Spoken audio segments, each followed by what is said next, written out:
Asus clearly didn't think I had enough monitors already, so very kindly gave me their brand new PG248Q, which I'll be talking about in this video. I don't think there has ever been so much choice with monitors as there is right now. If you want super high resolutions, there are 4 and 5K screens available. The sweet spot for most gamers right now is probably a high refresh rate 2K screen, but the PG248Q offers yet another option. It shares a lot of its specs with decidedly budget options. It still only runs on full HD resolution, but it supports one of the fastest refresh rates around, displaying up to 180 images a second.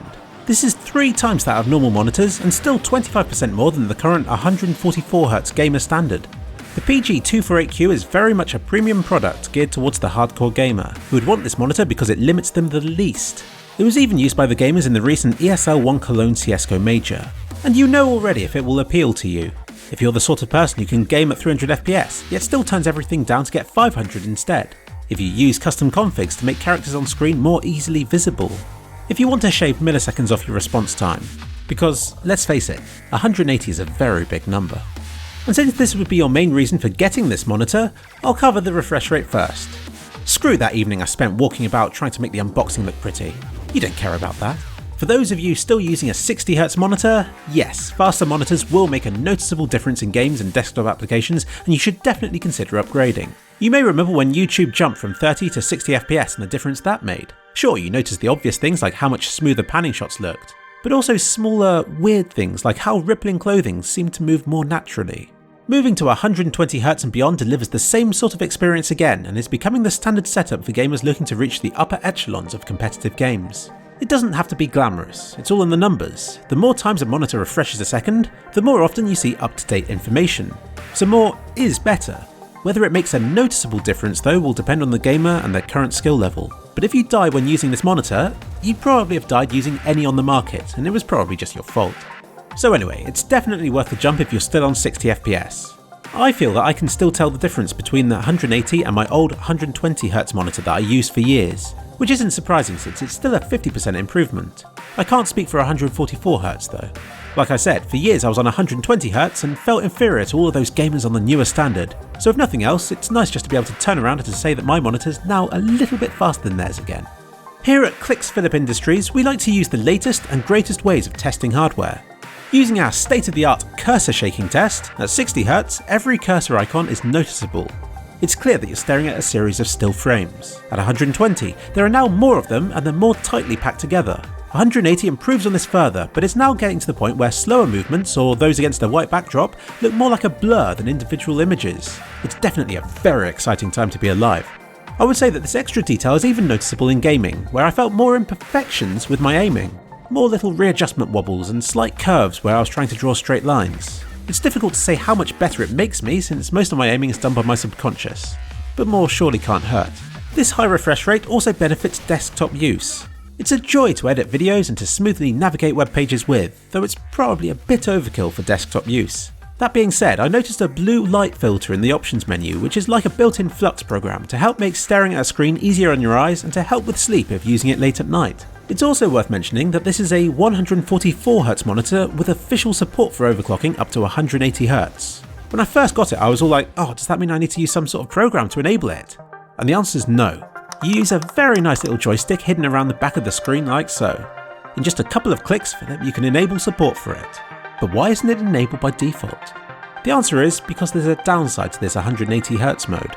Enabling it causes the backlight to become visibly blotchy and uneven. If this is a concern, then you can choose 170 or 160 instead, which both majorly improve things and offer no real downsides when compared with 144. The question is, how bad is it? Well, the good news is, my camera makes it seem worse than it actually is. In reality, 160Hz or lower seems nigh on perfect, with just a bit of light coming down from along the top of the screen, which unless the screen is pitch black, isn't noticeable.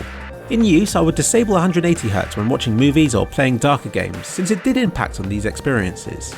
But for most activities, CSGO included, it didn't make a blind bit of difference. And I used this highest refresh rate as my default setting, only disabling it for specific activities and not the other way round. But if you are super worried about it or the consequences of overclocking in general, then you can always just disable this mode and use it as a very capable 144Hz monitor instead, and it will still compete with any other panel on the market. 180Hz is just a nice option to have, and one that I suspect most people will end up using if on this monitor. Now that's out of the way, onto the unboxing. My evening won't have been in vain. The box comes with a handle. Inside you get lots of polystyrene and stuff and some manuals and CDs. And yep, there's the monitor. That's good. You need that. Let's return home and take a look at all this stuff properly before somebody comes along and kicks it or something. It comes with many exciting cables. Now pay attention here, because most of these are different from the ones I usually use. These are the two connections it comes with. If you're getting this monitor, then make sure you have a slot in the back of your PC for either of these. And secondly, no kettle lead. What's the world coming to? Instead you have a weird small cable that looks like it charges a camera or something. This plugs into the back of the screen, then the other cable plugs into what looks very much like an Apple TV box, which might I add gets pleasantly warm in use, but never dangerously so. It doubles up as a hand warmer. Really nice addition, Asus. I didn't expect such a thoughtful freebie like this to be thrown in. Unlike my version, which bypassed shops in the UK, if you buy this monitor in England, it will provide the correct cables, so you shouldn't need an adapter. Available in a Poundland store near you. Get past the grass and sinister warning pictures, and you finally reach the monitor. For scale, I decided to put my old 24-inch monitor next to it, and my really old 20-inch one as well, but forget about that. It's good to know that they're the same size, though the newer Asus has a thinner and shallower bezel, which should make it better for multi-monitor setups, but at the same time makes it more susceptible to scratches if you put it face down. This is only a problem if you're going to be taking it to LAN parties, and you shouldn't really transport them face down anyway. In fact, I'm not sure how you're supposed to transport them. And while we're on the topic of portability, if you're like me and you take your monitor to the seaside, then a handle makes things much easier. So it pains me to say that Asus doesn't include one of these either. Monitors aren't particularly large or heavy, but they're surprisingly difficult to hold from the shaft, and I know you don't care about this either, so let's get on to the next point. The build quality of this monitor is decent. It's plastic, but sturdily built and with very little flex. It survived a grueling trip outside, so I think it can deal with desk life. The screen offers firm but fair resistance when rotating the panel, and it has actual physical buttons, rather than those that rely on you being alive to activate them. They never agree with me. But it's not perfect. As is common on modern monitors, they've hidden all of the controls away behind the screen, favouring style over substance.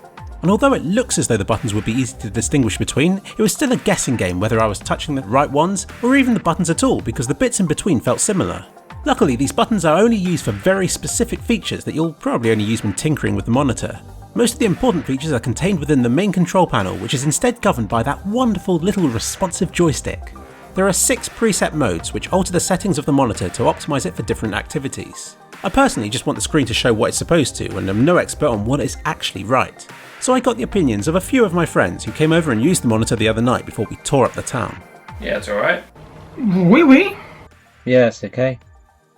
Wait. So there you have it. There's nothing that I'd want improving. So for colour accuracy, it gets 2 clicks Phillips thumbs up.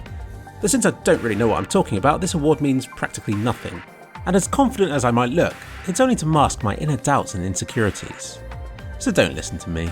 Long story short, for scientific colour accuracy testing, you're going to have to look elsewhere. But being a gamer, you're probably more interested in adjusting the picture to give you an advantage.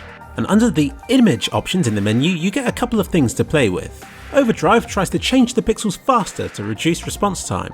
But even when set to off, this monitor had no problems in use. Using a ghosting test online, apologies for the poor recording, my camera doesn't like screens as much as I do, I found the best results were when set to normal, where there were no problems that I could spot with my eyes. The rear back line of the shed was faded when set to off, and when overdrive was set to extreme, you begin to see horrible colour inversions quite regularly, particularly when scrolling web pages.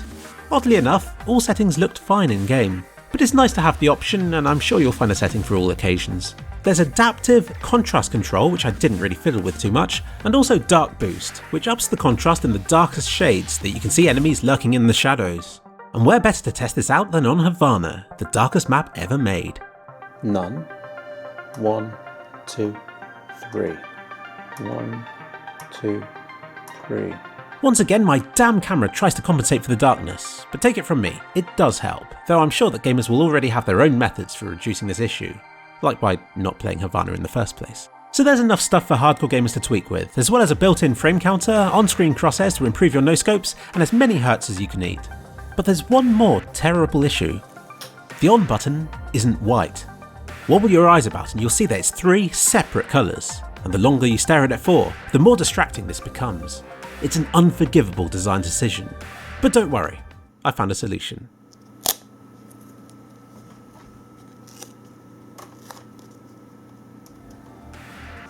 So there you have it. The Asus PG248Q is a decent all-round monitor, provided you don't mind it being just 24 inches and Full HD. Its selling point, of course, is its 180Hz refresh rate. But is it enough to stack the odds in your favour? Will it help you to scam kills from your enemies? Will it be enough for you to become a gaming phantom, lording it over all your enemies? Will it help you to mow them all down? And are you willing to gamble with your chances and get a lower refresh rate monitor instead? Thanks again to Asus for giving me this monitor. I hope this video covers everything you could want to know about it.